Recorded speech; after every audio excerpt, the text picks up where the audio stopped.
And so our next speaker is Pavel Bastl from the Institute of Physics of the ASCR in Prague. He will be talking about the hardware architecture of the ELI Beamlines control and data acquisition system. So, hello, good morning to everyone. Thank you for the introduction. So I will be talking about a newly built laser facility which is built in Czech Republic near to Prague. In fact, it's 350 meters from Prague. The facility, the building of the facility can be seen on this picture. The facility, the building itself is by some way already delivered, so we are sitting in and now we are going to implement the control system. I mean, more interesting is the structure of the building. Here you can see three levels of the building. On the bottom there are located all the necessary technologies. In the ground level there are 4 lasers. Here you can see the parameters of the lasers. We have, for example, a high repetitive laser which repetition rate is about 1 kilohertz, up to through 1 petawatt laser up to 10 petawatt laser. The 1 petawatt laser should be shooting in a 10 hertz repetitive rate, and laser 4 is in fact a single shot laser, or a laser which should be capable to shoot every half an hour. Then there is a basement where are located all the experimental halls, and each experimental hall is dedicated to particular physical applications. You can see here, for example, electron acceleration and material, and also proton acceleration, or some kind of medical applications also. Here are our responsibilities. Our responsibilities are from vacuum systems, which are just standard industrial controls. The same is also switchyard control, and then there are some kind of advanced technologies like beam alignment and beam diagnostics, and also laser interfaces and experimental control. Of course, we are using some supplementary technologies. One of the basic is the control system network. We have designed also a timing system. For the electronic timing system, we are going to use a white rabbit. Also, our responsibility is data acquisition and beam diagnostics and machine protection system. As you can see, here are many technologies mentioned. So, and this is corresponding structure of the control system. I can begin with main control room, which is the heart of the control system, in fact, and so this is an integration part. Then there is one of the most important things, which is server room. Then we have a remote storage site, and auxiliary services are located in plant rooms. Then we have lasers as sources, and through the beam transport, the lasers as an energy are delivered to the experimental halls. So this is a basic structure of our control system. What is mentioned here is mainly the structure of the network. On the top there is a main control room. Then we have divided the control system to top level and local levels. In the top level we are using standard IT technologies like bunches of servers. Here you can see 2 bunches of servers we are using. In fact, it's twice 5 servers which are virtualized. The structure of the network is just a standard. On the top there is a core switch which establishes the connection between the main control room and the top of rack switches, which are kind of aggregation switches. In fact, we are using 2 aggregation layers. One aggregation layer is coming from the top, which are top of rack switches, and bore switches, which are in fact bottom of rack switches. These bottom of rack switches are used to for the connection between the top-level control, where all the hardware is located in a server room, to local controls, which is located in plant rooms, for example, in experimental areas. And then on the bottom, you can see also the Fieldbus we are using for the for the upper layer of the network. We are using Cisco Nexus switches. Top of rack switches are Nexus 5000, and board switches are Nexus also 5000. Our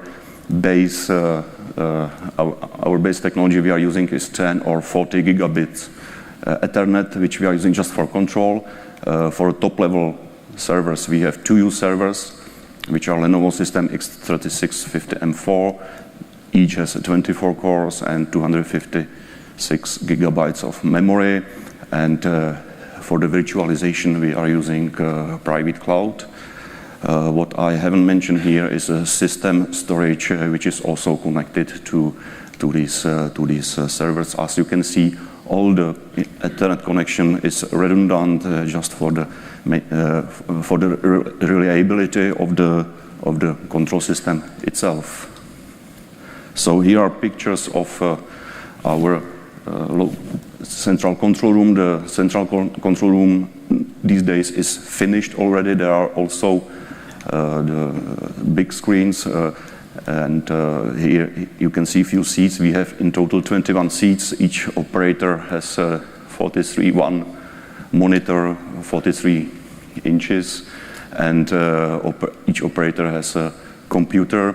At the beginning, we were thinking about to use a KVM, where these KVM boxes would be directly connected to control servers through the optical fibers. As we have optical fibers everywhere, we have more than 15,000 single-mode optical fibers installed inside the building.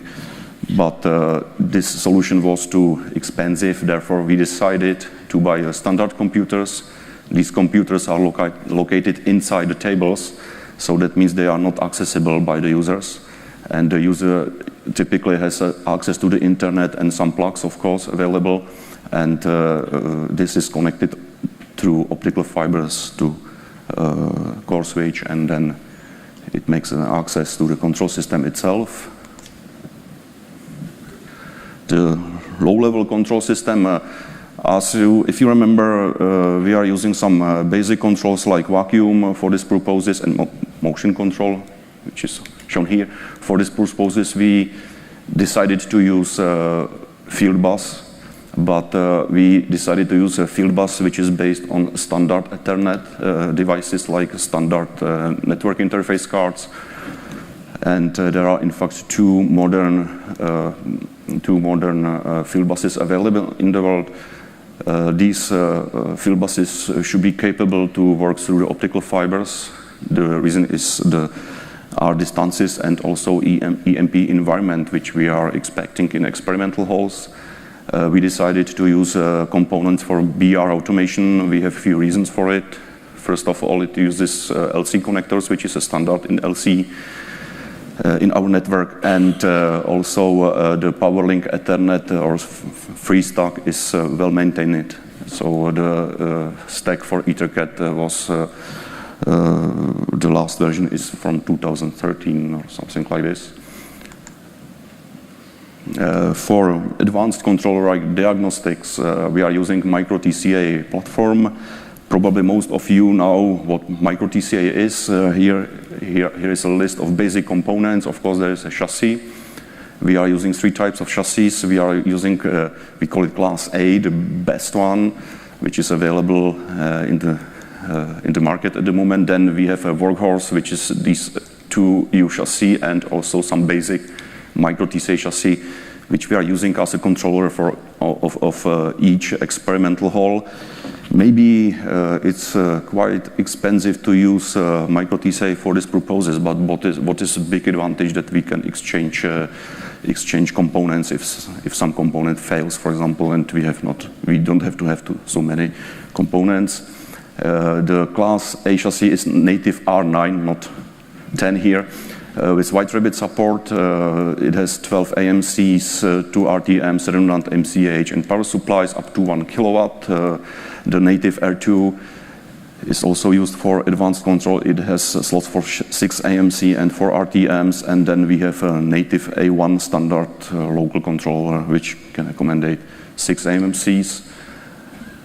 Then I would like to talk about the data acquisition system. If you remember, we have lasers which have repetitive rates up to 1 kilohertz. For this purpose, we need high throughput data acquisition system. What we have implemented is data acquisition system based on RDMA. For RDMA, we are now using 2 technologies we have available, which is InfiniBand and OmniPass newly.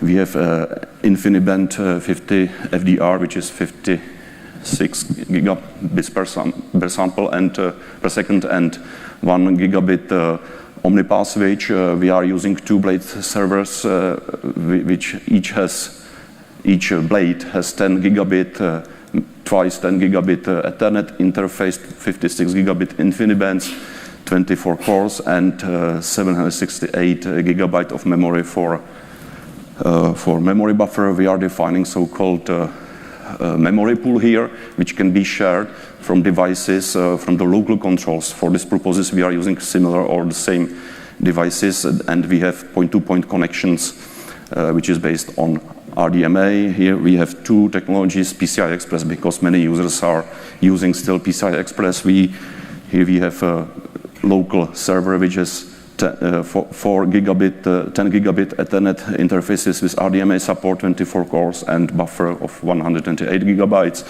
and the biggest micro TCA chassis.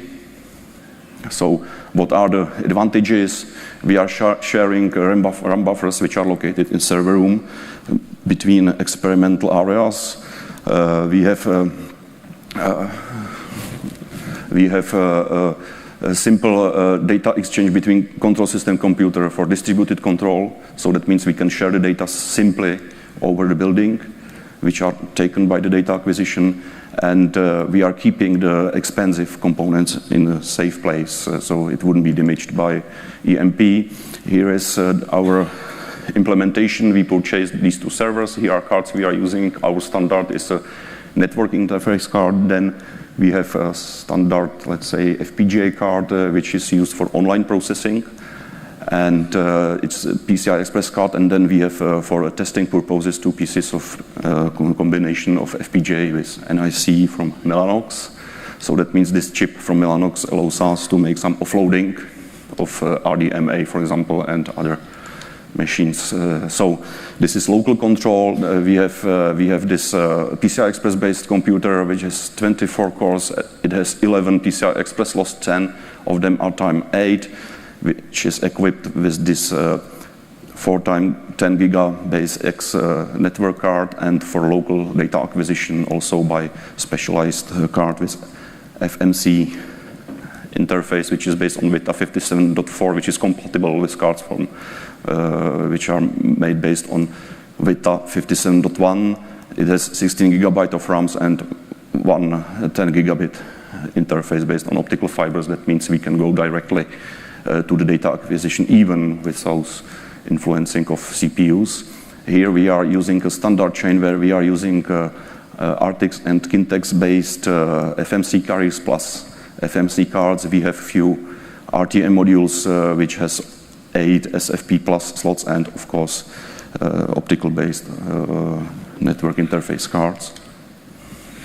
Here is one of our setup. These are pictures from our testbed. We are using testbed for hardware evaluation and software development, and also for the future user support, for the integration of the users even before they have beam time.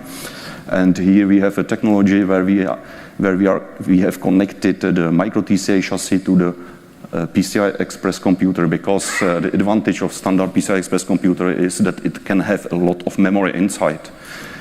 For the micro TCA, you can buy a card with 16 gigabytes of memory, and this one is capable to have up to 1.5 terabytes.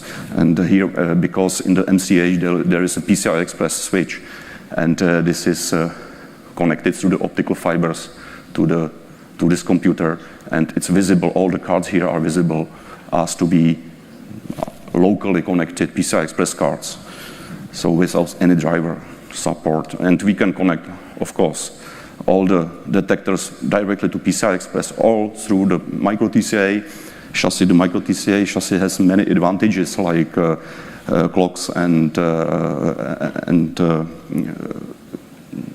like clock distributed in the backplane, for example, or triggers. Here are our installation. This is our server room. This is one of our.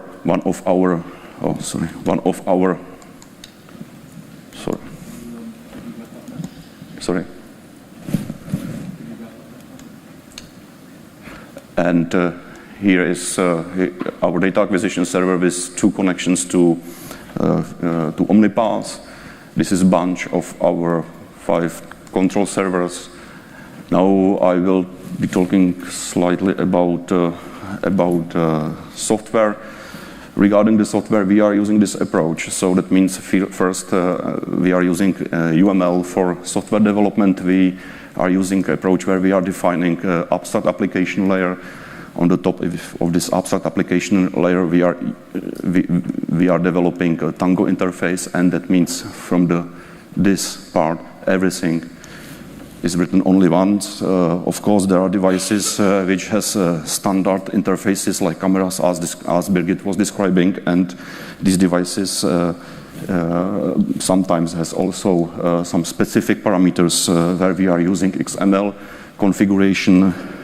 The XML configuration can be taken from local file, from inventory database, or from data stream. If we are using data stream, for example, we have here's the example of our graphical user interface where this is automatically generated on the parsed XML configuration file. This is the standard component, and this is the component API. So that means since here we are just on abstract layer, and this is, for example, browser for Tango devices. We are using also plugins which allows us to. Okay, so I have to finish now. We are using plugins, so that means we can even later integrate any device to already finished software. So only some conclusions. We have delivered all the devices which are necessary for control system, and now we have installed a top-level control system completely. Only simple statistics. We defined the control system structure in 2014. We published it first in February 2015, and now we are implementing the system. So it took at minimum 2 years, where we wrote 40 specifications and run 23 tenders for it to be late. Thank you for attention.